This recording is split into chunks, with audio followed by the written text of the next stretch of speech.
फंस गए गुरु। गुरु नहीं, गुरुवाइन, और वो भी किसी ऐसे वैसे व्यक्ति की नहीं, राहुल गांधी की गुरुवाइन। अब तक तो आपने और हमने यही सुना है ना, राहुल गांधी के गुरु जैसे दिग्विजय सिंह, जयपाल रमेश। लेकिन जब मैं रिसर्च कर रहा था ना दोस्तों, तो पता चला एक गुरुवाइन भी है, और राहुल गांधी की गुरुवाइन, और ये हैं अरुंधति रॉय।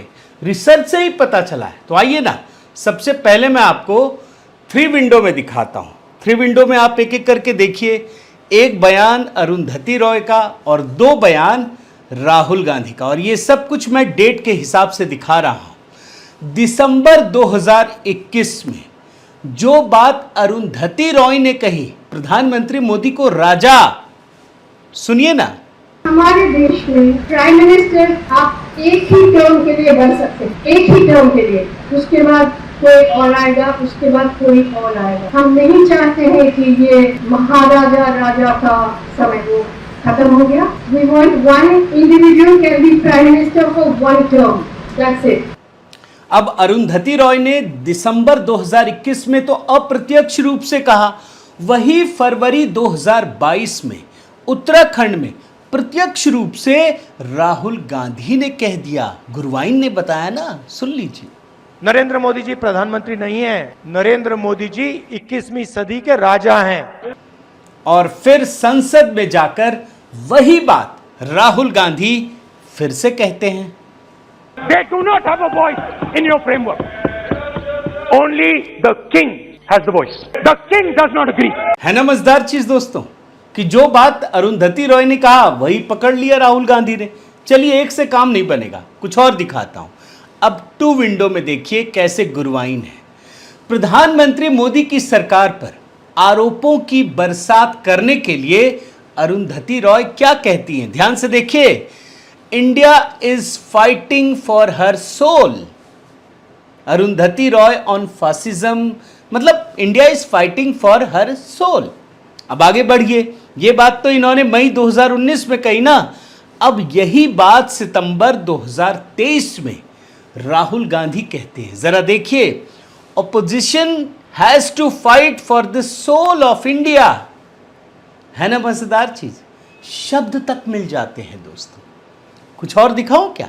चलिए, 2 विंडो में एक और चीज आपको दिखाता हूं। भीमा कोरेगांव की हिंसा करने वालों की गिरफ्तारी पर अरुंधति रॉय क्या कहती हैं कि इमरजेंसी की घोषणा होने वाली है। देखिए, प्रतीकों में चीजें बात होती है ना, जो कुछ हो रहा है वो पूरी तरह से खतरनाक है। ये बिल्कुल इमरजेंसी की घोषणा करने वाली स्थिति जैसा है।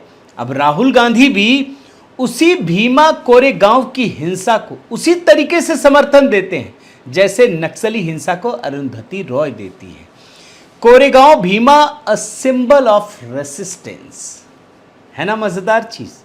चलिए, अब आपको एक और दिखाता हूं। हालांकि यहां पे थोड़ा डेट का मामला ना उल्टा है, लेकिन वर्ड बाय वर्ड मिला लीजिएगा, क्योंकि बहुत सारी चीजें तो मिलती भी नहीं है ना ढंग से। आप देखिए पहले अरुंधति रॉय का बयान, बड़े ध्यान से देखिएगा। India of today moving in reverse direction, it's a shame. Arundhati Roy, reverse direction में इंडिया जा रहा है। अब आप राहुल गांधी का बयान देखिए। PM Modi's development vehicle in reverse gear, Rahul Gandhi on rising LPG prices. आप देख रहे हैं कैसे शब्द तक मिल जा रहे हैं रिवर्स गियर में। दोनों एक ही, सोल ऑफ इंडिया दोनों, रिवर्स गियर में दोनों, राजा महाराजा दोनों। अब जाहिर है दोस्तों, राहुल गांधी की ये गुरुवाइन अगर फंस रही हैं तो कांग्रेस बिलबिला रही है। पूरा लेफ्ट लिबरल इकोसिस्टम तड़प रहा है, कराह रहा है। और आज मैं ये भी बताऊंगा कि आखिर क्यों अरुंधति रॉय कानून के शिकंजे में फंस गई हैं। आज यही डिकोड करूंगा।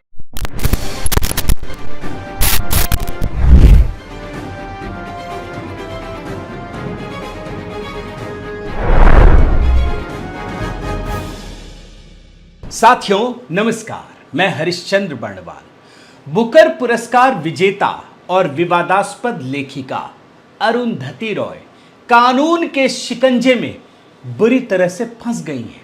और फंस गई नहीं है, बल्कि अब तो सारे पुरानी चीज़ें निकलने वाली हैं। इस बात को बड़े ध्यान से समझ लीजिए। जो अब तक खुलेआम चीज़ें छोड़ दी जाती थी ना, अब वो छूटने वाली नहीं है।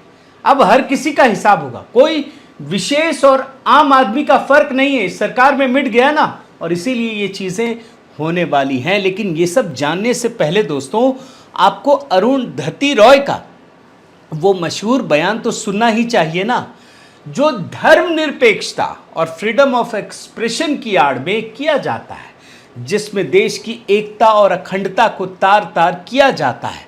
अरुंधति रॉय ने ये जो बयान है ना, ये अक्टूबर 2010 में दिया था। मैं बहुत ही छोटा सा हिस्सा आपको सुनाना चाहता हूं, सुन लीजिए। Look, Kashmir has never been an integral part of India. देख रहे हैं ना, कश्मीर जो है वो इंटीग्रल पार्ट ही नहीं है, कभी नहीं रहा।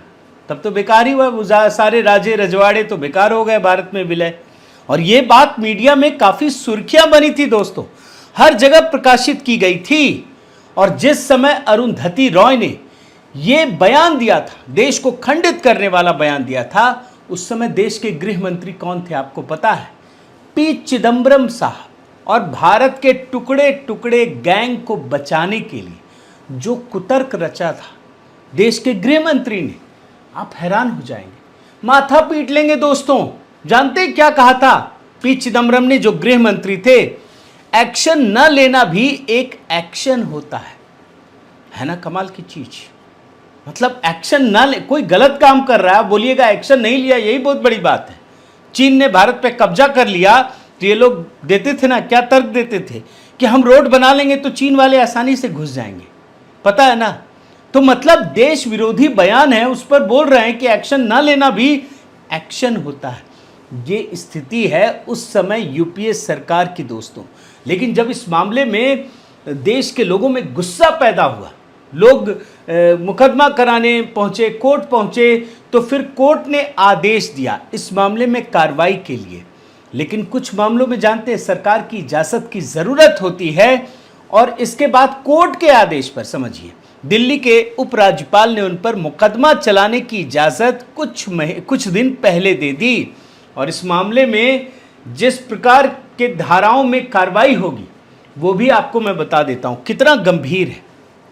आईपीसी की धारा 153A, धर्म, जाति, जन्म स्थान, निवास, भाषा के आधार पर विभिन्न समूहों के बीच दुश्मनी को बढ़ावा देना और सद्भाव बनाए रखने के लिए प्रतिकूल कार्य करना। 153B, जो अरुंधति रॉय पर बता रहा हूं, जिसमें कार्रवाई होगी। आरोप, राष्ट्रीय एकीकरण पर प्रतिकूल प्रभाव डालने वाले दावे। और 505, सार्वजनिक उत्पाद को बढ़ावा देने वाले बयान के तहत मुकदमा चलाने की अनुमति मिलेगी। अब आपको मैं एक खतरनाक चीज दिखाता हूं, बड़ा ही खतरनाक है दोस्तों। उस समय जब यह बयान दिया गया था, कांग्रेस की सरकार थी और गृह मंत्री पी चिदम्बरम उस समय कुतर्क रच रहे थे ना। अब जब सरकार ने इस पर कार्रवाई के लिए मौका दे दिया है, तो जानते क्या कह रहे हैं? ये कह रहे हैं कि इस सरकार के पास सहिष्णुता नाम की कोई चीज नहीं है। His masters has no place for tolerance. ये लोगों की बातों को बर्दाश्त नहीं कर पाती है।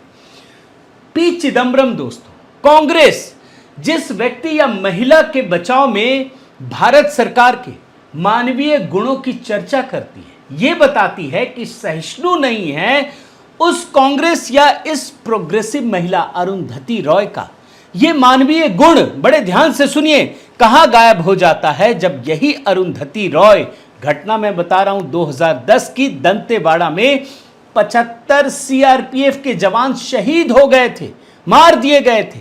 इस पर अरुंधति रॉय कहती हैं कि सरकार पहले ऑपरेशन ग्रीन हंट बंद करे। जी हां, नक्सलियों के खिलाफ जो अभियान सरकार चलाती है ना, उसे बंद करने की मांग की जाती है। आप सोचिए, अभी इजराइल वाली घटना हो जाए तो ये तो घुटने टेक देंगे ना, बोलेंगे कि हमने बहुत बड़ा एक्शन लिया है। क्यों, क्या लिया भाई? हमने कोई कार्रवाई नहीं की, हमास वाले हमको मार के चलेगा, हमने कोई कार्रवाई नहीं की। यही बहुत बड़ा एक्शन है, यही कर रहे थे उस समय, यही मांग कर रही थी अरुंधति रॉय। और वो ये भी कहती हैं, पहले आप उनका बयान सुनिए दोस्तों, कि ये ऑपरेशन ग्रीन हंट बंद करने का मांग किस प्रकार से करते हैं। एक बहुत छोटा हिस्सा। First, you will have to stop Operation Green Hunt. और बात सिर्फ इतनी नहीं है दोस्तों, अरुंधति रॉय सिर्फ बंद करने की बात नहीं कहती है, बल्कि वो नक्सलियों का लगातार समर्थन करती है और कहती है कि करती रहेंगी, भले ही उनको सलाखों के पीछे डाल दिया जाए। अब ऐसी शख्सियत का भला उस समय की सरकार, कांग्रेस सरकार, यूपीए की सरकार, गृह मंत्री पी चिदम्बरम, 2010 की बात कह रहा हूं, सलाखों के पीछे कैसे डाल दें जो एक्शन न लेने को भी एक्शन कहते थे। आप सोचिए। और उस यूपीए सरकार की नाक के नीचे अरुंधति रॉय नक्सलियों से मिलने जंगल पहुंच गई और लौटकर जो मीडिया में लेख लिखा उसकी आप हेडलाइन जरा देखिए और बड़े ध्यान से देखिए। Gandhi but with guns part 1। बताइए, जो बंदूक लेकर सीआरपीएफ को मार रहा है जवानों को, उसको ये गांधी कह रही हैं। The Booker prize winning author and activist gains rare access to the tribal people and Maoist guerrillas who from their camps deep in the Dandakaranya forest have taken up arms against the Indian state. माने भारतीय संप्रभु राज्य अपने देश के खिलाफ जो बंदूक उठा के खड़ा, उसको गांधी बता रही है। अब कांग्रेस के लिए दोस्तों ये फ्रीडम ऑफ एक्सप्रेशन है और 2010 में गृह मंत्री पी चिदम्बरम के लिए ये कोई बड़ी बात नहीं है, जबकि इसी देश का प्रधानमंत्री मनमोहन सिंह, जिसे कठपुतली की तरह रखा गया था, वो कह रहे थे कि नक्सल आतंक देश की आंतरिक सुरक्षा के लिए सबसे बड़ा खतरा है। कुछ और चीजें आपको दिखाता हूं। 2010 में जब छत्तीसगढ़ की रायपुर अदालत ने विनायक सेन को नक्सल हिंसा के लिए दोषी मानते हुए सजा दी थी, तब भी अरुंधति रॉय ने खुलकर सीधा विरोध किया था और पी चिदम्बरम उस समय गृह मंत्री थे। कांग्रेस और उसके नेता दोस्तों जिस तरीके से लेफ्ट लिबरल इकोसिस्टम को अपनी सरकार के दौर में सुरक्षित करते रहे हैं, उन्हीं की भाषा बोलते रहे हैं, उसी से जाहिर है दोस्तों कि हर मुद्दे पर ये भड़काने वाला काम करते हैं। ये भारत के हितों को पोषित नहीं करते। आप देखिए ना, नागरिकता कानून जो संशोधन लाया गया था, उसमें 2019 में जब दिल्ली के शाहीन बाग में धरना चल रहा था, तो कांग्रेस के नेता हो या अरुंधति रॉय हो, हर किसी ने लोगों को भड़काने का काम किया। और कांग्रेस नेता का तो वो बयान याद है ना, जिसमें भीड़ को वो कातिल की ताकत देखने के लिए ललकार रहे। मैं आपको उनका एक छोटा सा हिस्सा बयान का सुनाता हूं। बड़ा ही गुगली कर रहे थे, गोल गोल घुमा घुमा करके बोल रहे थे। आप सुन लीजिए। जो भी कुर्बानियां देनी है उसमें मैं भी शामिल होने को तैयार हूँ। अब देखें कि किसके हाथ कौन किसका हाथ मजबूत है, हमारा जाओ कातिल।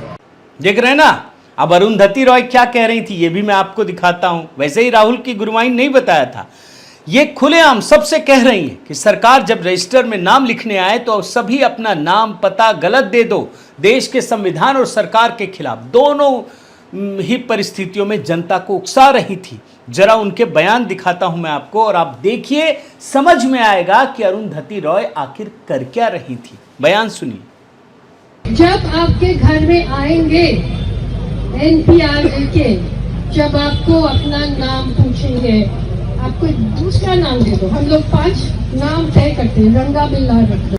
देख रहे हैं ना, इसका मतलब क्या है? इसका मतलब यह है दोस्तों कि कांग्रेस चाहे सरकार में रहे या सरकार के भीतर रहे, दोनों ही परिस्थितियों में इस देश के लेफ्ट लिबरल इकोसिस्टम की सोच से देश का भविष्य बनाना चाहते हैं। आप सोचिए इस देश का भविष्य क्या होगा। और इसीलिए आज जब हमास ने इजराइल पर हमला किया तो कांग्रेस और अरुंधति रॉय की राय और सोच एक जैसी है। कांग्रेस ने खुलकर फिलिस्तीन का समर्थन किया, हमास की निंदा नहीं की। मतलब इजराइल को ही जो पीड़ित है उसी के खिलाफ उसने फिलिस्तीन का समर्थन कर दिया। आप ये रिपोर्ट देख लीजिए और इस पर तो मैं बड़ा विस्तार से वीडियो बना चुका हूं। वहीं अरुंधति रॉय भी दोस्तों फिलिस्तीन का समर्थन करती हैं और 5000 रॉकेट से किए गए हमले को पार्ट ऑफ रेसिस्टेंस बताती हैं। ये वही भाषा है जिसे कॉपी करते हुए राहुल गांधी ने भीमा कोरेगांव मामले में सिंबल ऑफ रेसिस्टेंस कह के बताया था। साथियों, देश की एकता के खिलाफ कहने वाले, करने वाले जो काम करते हैं इस तरीके के, उसको कांग्रेस फ्रीडम ऑफ एक्सप्रेशन मान लेती है, अधिकार मान लेती है। लेकिन सच्चाई तो यह है ना कि संविधान में देश की एकता और अखंडता को संविधान की पहली शर्त बनाया गया था। और उस समय जो पहले गृह मंत्री थे, जिन्होंने सैकड़ों रियासतों को इस देश के साथ जोड़ा, वो तो इसी वजह से जोड़ा। अगर उस तरीके जैसा आज चल रहा है फ्रीडम ऑफ एक्सप्रेशन, अगर उस समय दे देते तो ये तो देश एक होता ही नहीं, ये तो टुकड़ों में बंट जाता। और सबसे बड़ी बात, जब मैं अरुंधति रॉय की बात कहता हूँ, इनको बुकर प्राइज मिला है, तब हमें लगता था अरे बाप रे, इससे बड़ा तो कोई इंटेलेक्चुअल ही नहीं होगा।